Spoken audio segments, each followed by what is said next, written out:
சற்று முன் கிடைக்கப்பெற்ற மிக மிக முக்கியமான செய்தி ஒன்று வெளியாகியிருக்கு. அதாவது திமுகவின் அமைச்சர்கள் வீட்டில் புகுந்த அமலாக்கத்துறை.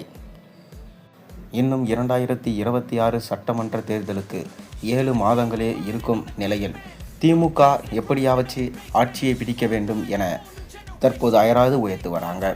மேலும் திமுகவின் தலைமை அனைத்து அமைச்சர்களிடமும் தற்போது நீங்கள் 100 முதல் 150 கோடி வரை கொண்டு வர வேண்டும், அனைத்து தொகுதிகளுக்கும் நீங்கள் செலவிட வேண்டும் என உத்தரவை பிறப்பித்திருந்தார்கள். அதாவது தற்போது செய்து வரும் பிரச்சாரம், பழைய பிரச்சாரம், இது போன்ற பல விஷயங்கள் அனைத்தும் செல்லுபடியாகாது. மேலும் ஒவ்வொரு அமைச்சர்களும் 50 கோடி முதல் செலவு செய்தவர்கள் அனைவரும் 150 கோடிக்கு மேலே தொகுதிகளுக்கு செலவு செய்ய வேண்டும், பரிசு பொருட்களும் நிறைய வழங்க வேண்டும் என தலைமை ஏற்கனவே உத்தரவிட்டிருந்தது. அதன் பேரில்தான் ஸ்டாலின் முதலான முக்கிய அமைச்சர்கள் தங்களது தொகுதிகளுக்கு நிறைய பணத்தை வாரி இறைக்கப் போவதாக அமலாக்கத்துறைக்கு தகவல் வந்ததாக தெரிய வந்திருக்கிறது.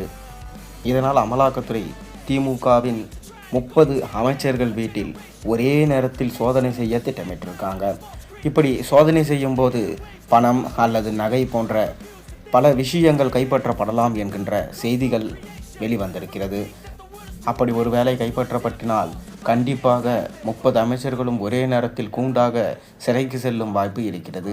இதனால் திமுகவின் தலைமை கவிழும், திமுகவின் ஆட்சி அகலும் என்கின்ற செய்தியும் நம்மால் இப்போது பார்க்க முடிகின்றது. இதே போலதான் டெல்லியில் அரவிந்த் கெஜ்ரிவால் டாஸ்மாக் ஊழலில் சிறைக்கு சென்று அதன் பிறகு சட்டமன்ற தேர்தலை சந்தித்தார். ஆனால் கடைசியில் டெபாசிட்டும் இழந்து அவர் ஆட்சியே இல்லாமல் போனது. அதே போலதான் தமிழகத்திலும் இவ்வாறு நடந்தால் கண்டிப்பாக திமுகவின் ஆட்சியும் அகலும், ஸ்டாலின் அவர்களுக்கும் டெபாசிட் இயக்கும் அபாயம் உருவாகியுள்ளதாக தெரிய வந்திருக்கிறது.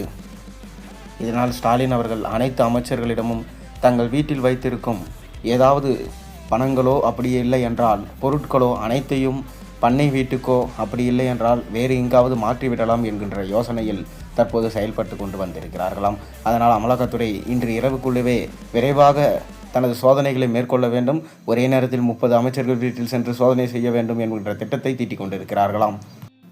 இவ்வாறு அமலாக்கத்துறை திமுகவின் அமைச்சர்கள் வீட்டில் புகுந்தால் என்னவாகும் என்பதை உங்கள் கருத்துக்களை மறக்காமல் கீழே சொல்லுங்கள்.